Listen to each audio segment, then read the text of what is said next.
এই দুটো প্যাকেট দেখে আপনাদের কি মনে হয়? কেউ ইয়োলো থেকে আমাকে পাঞ্জাবি গিফট করেছে এবং মিষ্টির দোকান থেকে মিষ্টি কিনে দিয়েছেন। না, এর কোনোটাই না।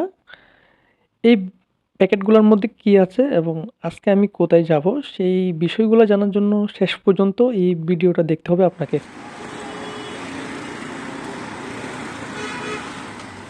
খুব ভোর সকালে আমি বের হয়েছি কোথাও একটা যাওয়ার জন্য। আপনারা জানেন আমি খুব রিসেন্টলি একটা প্রজেক্ট চালু করেছি সেবা স্ট্রিট লাইব্রেরি নামে। সেই স্ট্রিট লাইব্রেরি প্রজেক্টটা চালু করার পর আমি যখন সোশ্যাল মিডিয়াতে পোস্ট করি এই বিষয়টা নিয়ে, অনেকে আমাকে ইনভাইটেশন দেন তাদের সাথে দেখা করার জন্য এবং অনেকে আমাকে গিফট দিতে শুরু করেন।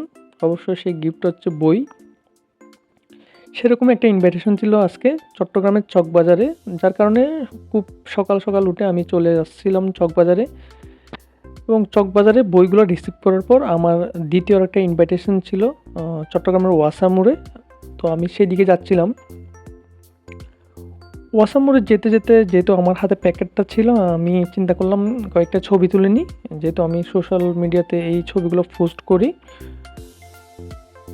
তো যখন বিশ্ব মসজিদের সামনে আসলাম, প্যাকেট থেকে বইগুলো বের করে কয়েকটা ছবি তুলে নিলাম। এর মধ্যে ছবি তুলতে তুলতে যেই ভাইয়াটার সাথে আমার দেখা করার কথা ছিল উনি আমাকে নক দিচ্ছিলেন। তো তাড়াতাড়ি আমি ছবি তুলে সেই দিকে রওনা দিলাম আবার।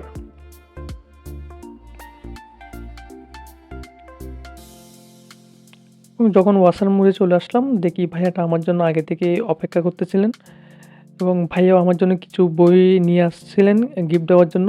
এবং সেই গিফটগুলো রিসিভ করার পর আমার দুইটা প্যাকেট হাতে নিয়ে আমি আবার বাসার দিকে রওনা দিই, যেহেতু বিকালবেলা আমার আবার বের হতে হবে। এরপর বিকালের দিকে আমি বের হয়ে যাই আমার বক্সগুলো নিয়ে জামাল খানের দিকে। সেখানে আমার জন্য আরও কয়েকজন অপেক্ষা করতেছিলেন আগে থেকে।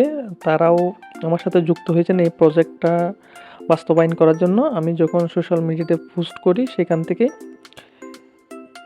একে একে আমি বক্সগুলা জামাল খানে নামিয়ে রাখলাম এবং নামিয়ে রাখার পর জামাল খানে আমরা একটা বক্স বসিয়েছিলাম। সেই বক্সগুলা জামাল খানে বসানোর পর আমাদের পরবর্তী গন্তব্য ছিল ডিসি হিলে। ডিসি হিলে আমরা দেখতেছিলাম কোথায় একটা বক্স বসানো যায় যেখান থেকে। এরপর ডিসি হিলের একটা জায়গায় আমরা একটা বক্স বসিয়ে দিই এবং এই বক্সটা বসানোর মাধ্যমে আজকের একটা ব্যস্ততম দিনের সমাপ্তি ঘটে।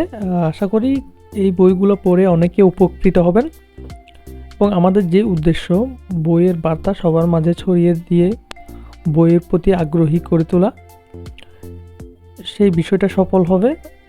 আজকের মতো এইটুকু। দেখা হবে অন্য কোনো ভিডিওতে অন্য কোনো বিষয় নিয়ে। সে পর্যন্ত সবাই ভালো থাকুন, সুস্থ থাকুন। আসসালামু আলাইকুম।